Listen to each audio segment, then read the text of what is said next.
Meus amados irmãos, eu quero aqui agradecer a todos aqueles que estiveram orando por nós.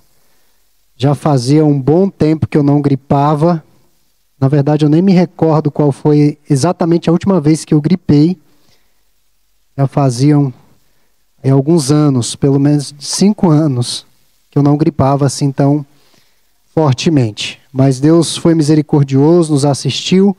Há uma preocupação exacerbada com a Covid, mas a gripe matou muita gente há um tempo atrás. Uma gripe forte pode ter os seus efeitos aí e acaba nos debilitando, mas a graça de Deus é sempre superabundante.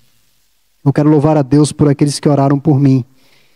Quero compartilhar com os irmãos em Romanos. Nós vamos fechar aqui uma das sessões mais assim belas, proveitosas, consultadas, lidas. Romanos capítulo 8, a partir do verso 31 até o final do capítulo. Antes, porém, da leitura, nós vamos orar. Deus, nós te agradecemos por essa noite, te agradecemos pela tua providência e graça que nos conduziu a este santuário, a este templo, para juntos bendizermos e adorarmos o teu nome. Também, ó Deus, pela tua santa palavra, que é viva, eficaz, poderosa e produz edificação aos corações dos crentes. Que o Senhor possa essa noite achar em nossos corações lugar para que essa palavra frutifique para a glória do teu nome. E é no nome de Jesus que nós pedimos estas bênçãos. Amém. Romanos 8,31 diz assim: Que diremos, pois, à vista destas coisas? Se Deus é por nós, quem será contra nós? Aquele que não poupou o seu próprio filho, antes por todos nós o entregou, porventura, não nos dará graciosamente com ele todas as coisas? Quem tentará acusação contra os eleitos de Deus? É Deus quem os justifica. Quem os condenará? É Cristo Jesus quem morreu, ou antes quem ressuscitou, o qual está à direita de Deus e também intercede por nós? Quem nos separará do amor de Cristo? Será tribulação, ou angústia, ou perseguição, ou fome, ou nudez, ou perigo, ou espada? Como está escrito, por amor de ti, somos entregues à morte o dia todo. Fomos considerados como ovelhas para o matadouro. Em todas estas coisas, porém, somos mais que vencedores por meio daquele que nos amou. Porque eu estou bem certo de que nem a morte, nem a vida, nem os anjos, nem os principados, nem coisas do presente, nem do porvir, nem os poderes, nem a altura, nem a profundidade, nem qualquer outra criatura poderá separar-nos do amor de Deus que está em Cristo Jesus, nosso Senhor. É só para os irmãos ligarem o meu retorno. Eu estou sem retorno, por isso estou falando até mais alto. Bom, irmãos, estamos aqui no final da primeira grande parte dessa epístola. Temos mais 2 partes a serem trabalhadas. Aí do 9 até o 11 e do 12 até o fechamento da epístola. O objetivo de Paulo é assegurar o desfecho bem-aventurado da jornada cristã. É uma jornada que tem os seus imprevistos, as suas dificuldades, mas Paulo quer aqui, nesse término do capítulo, assegurar que o final é bem sucedido. O ponto central é a segurança que possuímos em nossa redenção em Cristo Jesus, que é o nosso Senhor. Filipenses capítulo 1, verso 6 diz que aquele que começou boa obra em vós é fiel para completar essa boa obra até o dia de Cristo Jesus. Na verdade, não somos nós quem perseveramos com Deus, é Deus quem persevera conosco, todos os dias, em todos os momentos. Deus não deixa nada inacabado, não é como muitos dos nossos governantes. Nós testemunhamos no Distrito Federal uma obra que no direito constitucional não tem nem enquadramento, foi a obra do metrô. Essa obra do metrô, eu agora não me recordo exatamente nem quando começou, nem quando terminou, mas foram vários anos, vários aportes de verbas, e era uma obra que parecia que nunca iria terminar. E no direito constitucional não tem nem como alocar essa obra, não tem como dizer o que se infligiu. Infligiu tudo, extrapolou e muito tudo que se fala de leis. Mas Deus não é assim. Deus não deixa uma obra inacabada. E este trecho, Paulo demonstra como o Espírito Santo faz por nós. Paulo conclui esse tratado, porque todo esse capítulo 8 é um tratado sobre a obra do Espírito Santo, E Paulo tece as linhas assim mais belas, gloriosas e sublimes, tranquilizadoras e reconfortantes das Escrituras quando falamos da ação do Espírito Santo. Para muitos estudiosos da Bíblia, é o texto mais nobre de toda a epístola. É esse trecho que nós estamos terminando de estudar hoje, o capítulo 8. A segurança da salvação está ancorada no fato de Deus estar ao nosso lado. E nada, e ninguém mesmo, poderá nos separar do seu eterno amor. É ninguém mesmo, e nada mesmo. E Paulo vai desenvolver essa linha de pensamento por meio de 4 perguntas retóricas que nós vamos falar aqui. A primeira pergunta, a pergunta retórica, é uma pergunta que já traz a resposta nela mesma. Já te induz a uma resposta positiva. E daí, versos 31 e 32, Paulo diz: se Deus é por nós, quem será contra nós? Muitos podem se levantar contra os cristãos. E temos visto isso no nosso país. Há uma perseguição, não nos mesmos moldes da cristandade do primeiro século, mas há um tipo de perseguição aos cristãos dos nossos dias, tentando desmoralizar a nossa fé, os princípios que nós seguimos. Isso daí, irmãos, desde a década de 90, nós estamos sendo bombardeados. Se você não percebeu, desde a década de 90, os valores judaico-cristãos têm sido francamente atacados. E a igreja abraça esses valores. E a coisa estourou nesse século, no século 21, e nós estamos numa verdadeira guerra cultural. Estão tentando silenciar a igreja, silenciar a voz profética desse mundo. Então, muitos podem se levantar contra os cristãos justamente por causa da sua fé. Não somente por causa da sua fé. Era um contexto de opressão e acirrada perseguição aos crentes. Muitos podem questionar se Deus de fato e de verdade irá salvar pecadores que merecem o inferno. Até mesmo os ímpios. Quando eles olham para a igreja brasileira, que muitas vezes é uma vergonha, a igreja brasileira que nós temos. E eles têm todos os motivos para questionar se no final das contas Deus vai salvar essa igreja. Com tantos pecados, com tantas situações tristes que nós enfrentamos. Mas para Paulo, se Deus é por nós, quem será contra nós? E Paulo argumenta que podemos dizer, diante dessas coisas, quais coisas que Paulo está se referindo? Aquilo que foi falado na semana passada, Romanos 8, 28 a 30. E todas as coisas, de alguma maneira, vão cooperar para o bem daqueles que amam a Deus, daqueles que andam com Deus, que são filhos de Deus, que são chamados segundo o propósito de Deus. Deus está trabalhando na vida deles. Então, diante dessas coisas, quem será contra nós? Ora, se Deus nos conheceu antes da fundação do mundo, se Deus nos predestinou para sermos conforme a imagem de seu Filho. Muitas às vezes dizem assim, pastor, a predestinação é para a salvação. Espera lá. Ela passa por uma etapa. A Bíblia fala que Deus nos predestinou para sermos conforme a imagem do seu Filho. Para sermos parecidos com Jesus. E, obviamente, a redenção. Então, se Deus nos conheceu antes da fundação do mundo, nos predestinou para sermos conforme a imagem de seu Filho, nos justificou dos nossos pecados, Deus nos chamou irresistivelmente pela ação do Espírito Santo. Então, diante dessas coisas, quem pode ser contra nós? Verso 32 diz, aquele que não poupou o seu próprio Filho.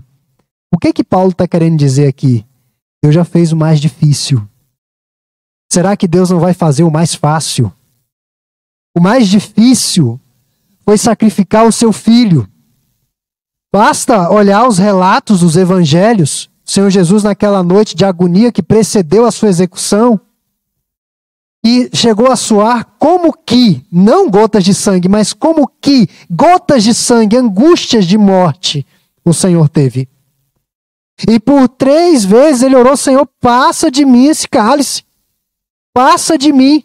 Se Deus fez o mais difícil, será que Deus não fará o mais fácil? Quem fez o maior não pode fazer o menor. Meus irmãos, quem dá o presente mais caro tem condições de dar um presente mais barato. Nem o sofrimento de seu filho impediu o Eterno de entregá-lo por nós. Será que Deus não nos dará em Cristo todas as coisas? É o que Paulo indaga. Ou seja, perdão de pecados, vida eterna, justificação, novo céu, nova terra e imortalidade. Todas as coisas não é o que esse evangelicalismo dos nossos dias prega. Não é o carro do ano, não é a melhor casa, não é o melhor casamento, não é saúde, não é nada disso. Não é prosperidade material, todas as coisas. Paulo está olhando além desta vida. Porque Paulo era um homem desprovido de saúde. É importante se diga isso aqui.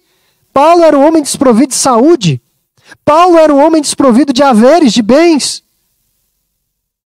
E se Deus não poupou o próprio Filho, será que Deus não nos dará todas as coisas que são necessárias para um final feliz?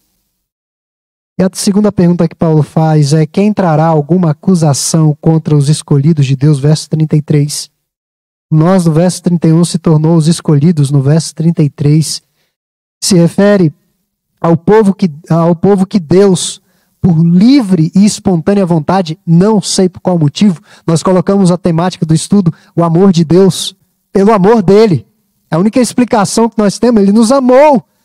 Mas não o amor que nós sentimos pelos outros, ou exercitamos pelos outros, por méritos dos outros. É um amor estranho a nós. Não tinha nada em nós que atraísse a atenção, o carinho, a afetividade de Deus. Ele simplesmente nos amou do jeito que nós éramos. E nos aceitou do jeito que nós éramos. Obviamente, para nos tornar parecidos com o seu Filho.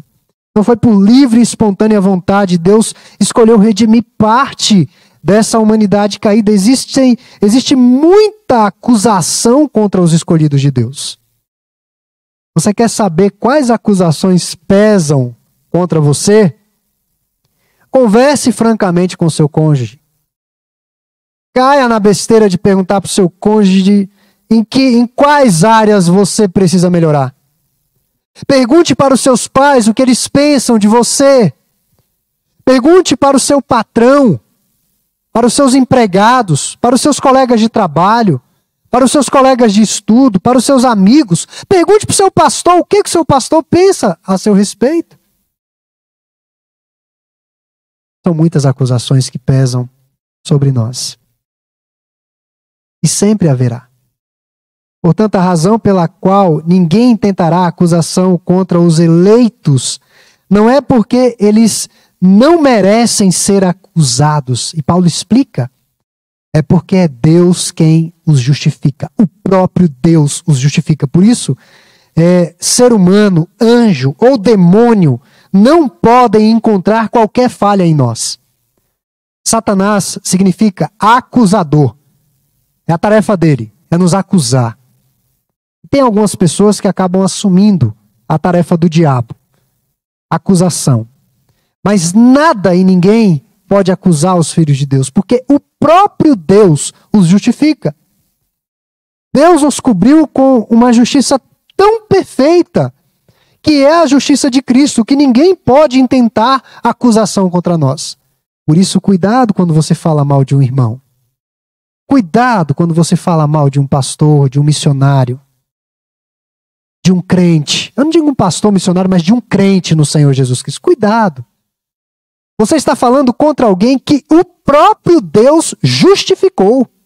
O próprio Deus. E não há acusação que pese contra esse cristão. Porque foi Deus quem o justificou. Por outro lado, aqueles que não estão em Cristo encontram-se em um estado de rebelião e incredulidade. Estão, portanto, sujeitos a todas as acusações decorrentes de todos os pecados cometidos nessa vida. Um dia terão de responder por todos eles. Eu já testemunhei pessoas que falaram mal de outras pessoas, só que essas pessoas que elas estavam falando mal pelas costas ouviram tudo. Como a pessoa ficando sem gração, né? Não sei se você já testemunhou uma situação assim. Você está na sala, às vezes ela estava na linha do telefone, às vezes foi um áudio, o negócio vazou. E geralmente a pessoa que fala mal fica num sem gração, porque ela tem que se deparar com o seu próprio pecado exposto. Ela tem que prestar conta. Ela vai ter que lidar com aquilo. E é só um pecadinho. Agora imagine ter de prestar contas de todos os pecados cometidos diante de Deus. Então Paulo questiona: quem trará acusação contra os eleitos? Ninguém. Quem trará acusação contra os ímpios? Todos. Demônios, pessoas, inclusive Deus. Aí é grave. Paulo prossegue: quem nos condenará? Verso 34. Como ponderado na pergunta anterior, quem nos acusará? As pessoas teriam inúmeras razões para nos desmoralizar e condenar, porque pecamos contra elas e cobiçamos o que elas têm. Há espaços sombrios em nossos corações que o nosso Deus conhece muito bem. Por isso, muitos poderiam se levantar e nos condenar. Os anjos poderiam se levantar porque os anjos foram criados maiores do que nós. E nós, mesmo coroados de honra e de glória, criados à imagem e semelhança de Deus, ainda assim viramos as costas para o nosso Criador, em rebeldia pecaminosa. Os demônios poderiam nos condenar, porque muitas vezes nós fomos cúmplices, partícipes das obras das trevas. Quando mentimos, quando falamos mal dos outros, quando não somos honestos, somos partícipes das obras das trevas. A criação, a própria criação poderia nos condenar, pois em decorrência do pecado dos nossos primeiros pais, a terra foi completamente amaldiçoada. Quando você vai numa área selvagem e os animais lhe atacam, é porque você atacou o Criador deles e sujeitou a criação à maldição. Por que muitas vezes a criação nos faz mal? O sol nos faz mal, a tempestade nos faz mal. Porque a terra está colocada nesse estado de maldição por nossa causa. Então teria todas as razões para nos condenar. Por que ninguém nos condenará? Porque Cristo já sofreu a nossa condenação na cruz do Calvário. Cristo sofreu os terrores do inferno e a ira de Deus. Ele solveu o cálice da ira divina até a última gota. Ninguém nos condenará, porque Cristo já ressuscitou e rompeu os grilhões da sepultura. Domingo nós vamos trazer 2 mensagens sobre Páscoa. Eu penso que a nossa sociedade sempre precisa dessa mensagem de Páscoa. Essa mensagem de salvação. Ninguém nos condenará, porque Cristo sentou-se à destra de Deus, o Pai, e nos assentou nas regiões celestiais. Isso aponta para a nossa glorificação. Ninguém nos condenará, porque Cristo intercede por nós, miseráveis pecadores. Miseráveis pecadores que somos. E por fim, irmãos, quem nos separará do amor de Cristo? 35 a 39. Perceba aí que são 2 listas de possíveis criaturas ou situações que poderiam nos separar desse amor de Cristo. A primeira lista, 35 a 37, refere-se aos sofrimentos deste mundo. Sofrimentos bem presentes, reais, para o apóstolo e os cristãos de sua época, quando estavam sendo perseguidos. Fome, nudez, perigo, espada, eles passaram por tudo isso. Somos como ovelhas destinadas para o matadouro. Esses 2 versos sempre me intrigaram bastante, os versos 36 e o 37. Porque o 36 está falando que nós estamos marcados para morrer. E o 37 diz que em todas essas coisas somos mais do que vencedores. Parecem 2 afirmações que não casam muito bem, não se conciliam. São antagônicas, aparentemente. E muitos, em cima desse verso 37, constroem e fundamentam a famigerada teologia da prosperidade. O cristão é mais do que vencedor. O cristão não experimenta derrota, amargor, frustração, o cristão é sempre vencedor. E o que Paulo está querendo dizer aqui, afinal de contas? Paulo está dizendo que somos como ovelhas marcadas para morrer. Ou seja, todos nós estamos sujeitos a sofrimentos. E não apenas isso, todos nós sofremos. Eu passei por uma gripe. Mal-estar terrível, sofrimento. Eu não sei o que me aguarda à frente. Todos nós estamos sujeitos a padecer, estamos marcados para morrer. É isso que Paulo está dizendo. Mas ao mesmo tempo, Paulo diz que em todas essas coisas ele está se referindo ao que disse anteriormente. Verso 35 e 36. Em todas essas tribulações somos mais do que vencedores. Então o que é isso? Paulo está dizendo que se nós, ao final de todas essas circunstâncias, nos mantivermos firmes na fé, nós somos mais do que vencedores. A nossa vitória está em ter uma fé que ultrapasse todos esses sofrimentos. Nós nos conhecemos e sabemos a intensidade da nossa comunhão, da nossa vida com Deus no sofrimento. Pedro fala isso muito bem na sua epístola. É no sofrimento que sabemos a intensidade da nossa fé. Por isso que sofremos. É uma das razões de sofrermos. Deus está nos provando. Eu sempre alerto. Se vai tudo bem, se não tem fogo, se não tem águas de provação, prepare-se. É tempo de se preparar. É tempo de orar mais, enquanto dá para orar. É tempo de ler a Bíblia mais, enquanto dá para ler. Nós estamos diante de uma virose, irmãos, que é muito triste. Hoje eu estava vendo no jornal, tem 240 pessoas no SUS esperando um leito de UTI. Foi o último dado que eu vi agora há pouco antes de vir à igreja. Uma pessoa que é acometida dessa virose e agrava, ela não pode nem ver os parentes. O que vai guardar essa pessoa? Aquilo que ela guardou no seu coração quando estava tudo tranquilo. Ela vai memorizar um salmo, ela vai orar ao Senhor, ela vai ter comunhão com o Senhor. Talvez fique alienada dos seus parentes um tempo ou não os veja mais, mas ela vai estar com o Senhor. Ela vai achar conforto no Senhor. Boa parte de relatos de crentes que se agravaram no estado de saúde e ficaram desprovidos da presença familiar, boa parte dos relatos, o que os sustentou foi o Senhor. Eles perceberam a presença do Senhor no leito. O anjo do Senhor no leito. Um salmo, um texto que guardaram no coração, mesmo em coma, esse texto veio à mente. É isso que guarda no nosso coração.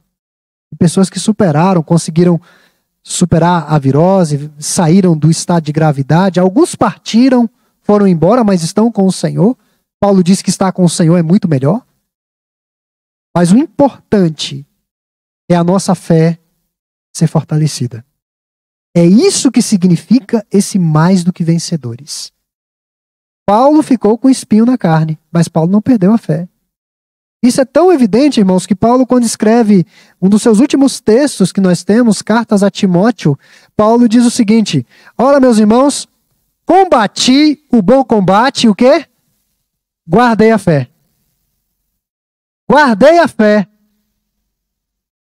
Eu combati, eu passei pelas provações, eu fiquei com um espinho na carne, mas eu guardei a minha fé. E é isso que importa. Então eu quero finalizar esse estudo, essa noite, que a nossa salvação é perfeita e eterna. A nossa salvação não reside em absolutamente nada do que fizemos ou façamos, mas no que Deus é e naquilo que Deus já fez por nós em Cristo Jesus. Que o Senhor possa aplicar essas palavras de vida aos nossos corações. E em meio ao vale do sofrimento, essas perguntas estejam evidentes no nosso coração. Amém. Nós vamos orar para encerrar o nosso estudo, a nossa transmissão, depois nós passaremos as orações. Pai, nós te agradecemos por esses momentos na tua presença, diante da tua santa palavra que nos edifica, nos revigora, nos dá direção, nos conforta. Ó Deus, que o teu Santo Espírito possa imprimir essas palavras de vida em nossos corações. Seja abençoando os irmãos que nos acompanham à distância pela transmissão, que realmente a tua graça